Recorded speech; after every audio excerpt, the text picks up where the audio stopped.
इस देवघर की पवित्र भूमि पर विराजमान इस धरती के चलते फिरते देवता जगत पूज गुरुदेव को मेरा कोटिशा नमोस्तु नमोस्तु नमोस्तु। एलक जी के संग में इच्छामी इच्छामी इच्छामी। पूज श्री मेरी जिज्ञासा है गुरुदेव कि कल जो हम सभी ने जन्म अभिषेक किया है इसका गंधोदक हम कितने दिन तक रख सकते हैं, और मंदिर जी के कपाट खोलने के प्रथम दर्शन करने का क्या पुण्य है गुरुदेव? पहली बात तो है कि गंधोदक को आप 24 घंटे तो रख ही सकते हैं, फिर कपड़े को उस गंधोदक से गीला करके सुखा लें तो वह कपड़ा भी वंदनीय की कोटि में आ जाता है। ऐसा वर्तमान में लोग करते हैं और उसके प्रभाव भी देखे गए। बाकी 24 घंटे की तो हम मर्यादा बता सकते हैं, उससे ज्यादा की नहीं कह सकते। जैसे गुरुदेव हम यहाँ पे हैं, अब 3 दिन बाद घर जाएंगे फिर। अब वो तुम जानो, तुम्हारी समस्या उसमें कुछ ऐसे केमिकल्स को डाल दिए जाएं जिससे वो 3 दिन के अंदर उसमें जीव न पड़े। अब वो मुझे मालूम नहीं, हमारे शास्त्र में तो 24 घंटे का लिखा। प्रथम भगवान के कपाट खोलते दर्शन करने का बहुत बड़ा महत्व है। प्रथम दर्शन सची करती है तो उसका महत्व देख लो और इसी से अंदाज लगा लो कि प्रथम दर्शन का क्या महत्व। एक बहुत बड़ी बात अभी, अब मान लो 100-125 मूर्तियां, उस समय 500 मूर्तियां बैठानी गई थी। एक एक व्यक्ति ने 10-10, 20-20, 25-25 मूर्तियां विराजमान की थी। आज से 30 साल पहले का युग अलग था। 90 बन गया ना, 91 का युग अलग था उस समय तो। अब आज भी 100 मूर्तियां लगभग हैं।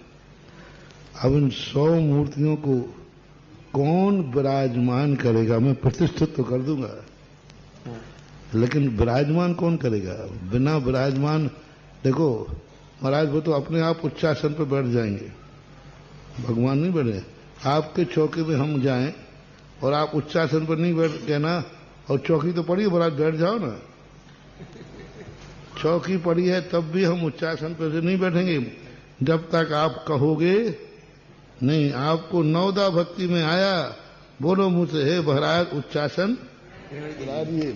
तो ऐसी स्थिति में, तो ऐसी स्थिति के लिए हम कौन इन मूर्तियों को विराजमान करेगा?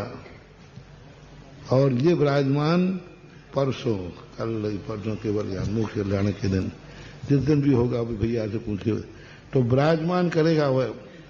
अब विराजमान तो कौन करना है, क्योंकि उच्चासन इनको देना है।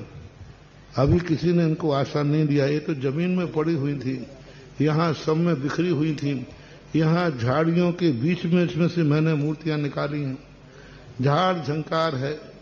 एक मूर्ति वहां खड़गासन थी, प्रतिदिन मैं जाता था, उसी दिन में वहां प्रतिदिन जितने बार लघु शंकर मेरे पैर रुक जाते थे। 10 सेकंड, 5 सेकंड, 1 मिनट, 2 मिनट को मैं रुकता था नियम से। करीबन 8 दिन तक ये क्रम चला। मैंने कहा कि क्या बात है, मूर्ति मुझे रोकती क्यों है? इतनी सारी मूर्तियां बड़ी लेकिन कुछ नहीं। और मूर्ति कम से कम 4 से 5 फुट मिट्टी में दबी थी, और हम ये छोड़ देते थे कि मूर्ति खंडित है तो टिकी हुई रखी है। एक दिन मेरे मन में आया कि ये मूर्ति बार बार मुझे रोक रही है। दिन में 10 बार निकले, 10 बार रोकती थी। पर एक दिन मैंने बच्चों से कहा कि इस मूर्ति को थोड़ा मिट्टी निकालो। बोले महाराज जी खंडित होगी। बच्चे खोदते गए, खोदते गए, खोदते गए। 5 फुट तक खोदने के बाद 18 फुट की मूर्ति निकली। सबका 18 बिल्कुल सावत मूर्ति थी, कहीं खंडित नहीं थी। मंदिर नीचे उच्चासन बैठी थी, मंदिर गिर गया, मूर्ति बच गई अकेली। बस मंदिर का मलबा गिर गया, उसी मंदिर में भगवान के पैर मलबे से दब गए, और वो पूरा गर्भालय था। वो मूर्ति अभी पुराना 17 नंबर मंदिर है, अभी पता नहीं नंबर।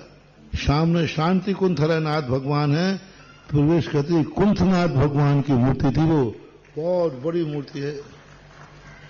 इन ऐसी ऐसी मूर्तियां निकाली हैं झाड़ियों में से, परकोटे में से, बाहर से निकाल। कैसी बड़ी मुश्किल से, ना जाने कितने वर्षों तक उन्होंने धूल में अपना जीवन व्यतीत किया है। ऐसे भगवानों को कौन उच्चासन देगा? तो मेरा भाव है कि 100 मूर्तियां हैं तो 100 लोग उच्चासन देने वाले आ जाएं और ऐसे लोग मिल जाएं कि 100 मूर्तियों के, नई मूर्तियों के तो खूब दातार मिलते हैं, उच्चासन देते। इन मूर्तियों को जो आज वेंटिलेशन से बाहर आ रहे हैं, 30 साल के बाद तो ऑपरेशन भी अस्पताल में भर्ती है और स्वस्थ थे, अब इनको उच्चासन कौन देगा? तो 2 दिन बाद, हाँ, अब आप लगा लो 30 साल पहले 3100 में उच्चासन दिया था, तो अब मुझे पता नहीं महंगाई भत्ता कितना बढ़ गया। कई गुना उस समय डॉक्टर बाहुबली थे और वो पवैया, वो पवैया करके थे, उनके साथ हुकुमचंद जी पवैया, हुकुमचंद जी पवैया ये लगाते रहते थे हिसाब, इतने का। अब आप 30 साल में कितना बढ़ जाना चाहिए ईमानदारी से। बड़ी मूर्ति 5100 में थी और छोटी 3100 की थी, ऐसा कुछ था।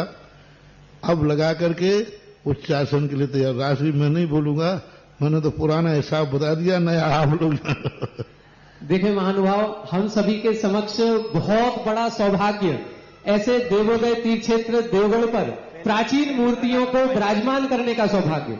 देखिए, जब पंचकल्याण